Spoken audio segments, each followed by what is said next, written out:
एक बार कुछ बच्चे एक नागराज को मार रहे थे। एक राजा ने उसकी रक्षा की। राजा पर प्रसन्न हो नागराज ने उस राजा को जानवरों की भाषा समझने और बोलने का वर प्रदान किया था, किंतु उसे यह चेतावनी भी दी थी कि यदि वह उस बात की चर्चा यदि कभी भी किसी से करेगा तो उसके प्राण चले जाएंगे। एक दिन राजकीय कामकाज के बाद राजा जब अपनी प्रिय रानी के साथ एक बाग में बैठा कुछ खा पी रहा था, तभी मिष्टान्न का एक छोटा सा टुकड़ा नीचे गिर गया। थोड़ी देर में वहां एक चींटी पहुंची और उस टुकड़े को देख खुशी से चिल्ला उठी, अरे वाह! इतना बड़ा मिष्टान्न जो एक पूरी बैलगाड़ी में भी नहीं समा सकता।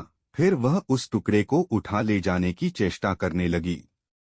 चींटी की बात सुन राजा को हंसी आ गई और वह मुस्करा उठा। राजा की रहस्यमय मुस्कान को देख रानी ने समझा कि उसके श्रृंगार में शायद कोई त्रुटि रह गई थी। अत उसने राजा से उसकी मुस्कान का कारण जानना चाहा, किंतु राजा ने उसकी बात टाल दी। उस रात राजा जब अपने शयन कक्ष में पहुंचा तो रानी ने उसकी रहस्यमय मुस्कान का कारण जानने के लिए तरह तरह का नाटक किया। अंततः राजा को हार माननी पड़ी और उसने रानी से कहा कि यदि वह कारण बताएगा तो उसकी मृत्यु हो जाएगी। इस बात को भी सुनकर रानी अपनी जिद पर अड़ी रही। तब राजा ने उससे कहा कि दूसरे दिन उसे उसी उद्यान में सारी बात बता देगा। दूसरे दिन जब राजा अपने अनुचरों के साथ उसी उद्यान में जा रहा था तो उसे मार्ग में एक गधा और एक बकरी बातचीत करते दिखे। पास पहुंचने पर राजा ने सुना कि वह बकरी गधे से कह रही थी, गधे, तुम तो मूर्ख हो, किंतु आज मैंने जाना कि यह राजा तुमसे भी बड़ा मूर्ख है। राजा को बकरी की बात से बड़ा आश्चर्य हुआ। वह बकरी से पूछ बैठा कि आखिर वह उसे ठबड़ा मूर्ख क्यों समझती है। बकरी ने राजा से कहा, हे राजन, आज तुम प्रसन्नतापूर्वक अपनी रानी को खुश करने के लिए अपने जीवन का बलिदान कर रहे हो, किंतु जब वह रानी तुम्हारी मृत्यु के बाद तुम्हारी समस्त संपत्ति की अधिकारिणी हो किसी दूसरे व्यक्ति के साथ जीवन का आनंद उठाएगी तो क्या तब भी तुम प्रसन्न रहोगे?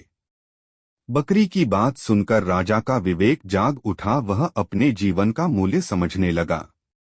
जब राजा बाग पहुंचा तो उसने रानी से कहा, रानी, मैं तुम्हें अपनी मुस्कान का कारण बताने को तैयार हूं, किंतु एक शर्त है, तुम्हें 100 कोड़े खाने पड़ेंगे, क्योंकि भेद बताने पर मेरे तो प्राण तत्काल निकलेंगे। रानी ने समझा राजा तो उसे बहुत प्यार करता था, उस पर झूठ मूठ में कोड़े बरसाए जाएंगे। अत वह कोड़े खाने को तैयार हो गई। तब राजा ने अपने एक सिपाही से पूरी शक्ति के साथ रानी पर कोड़े बरसाने को कहा। सिपाही ने तब रानी पर पूरी शक्ति से कोड़े बरसाए। जैसे ही कोड़े वाले ने रानी को एक कोड़ा मारा वह चीख उठी, बहुत दर्द होता है, मुझे कोड़े से नहीं मारो, मुझे राजा के मुस्कान का रहस्य भी नहीं जानना है। तब राजा ने कोड़े वाले से कहा कि वह और जोर से रानी पर कोड़े बरसाए, क्योंकि उसे अपने पति की मौत स्वीकार थी, किंतु एक कोड़े की चोट भी नहीं। कोड़े वाले ने जब फिर से रानी पर कोड़ा बरसाने को हुआ तभी राजा के मंत्री ने राजा से आग्रह किया कि वह रानी को क्षमा कर दे। राजा ने रानी को क्षमा तो कर दिया, किंतु वह मान सम्मान और प्यार फिर कभी भी प्रदान नहीं किया।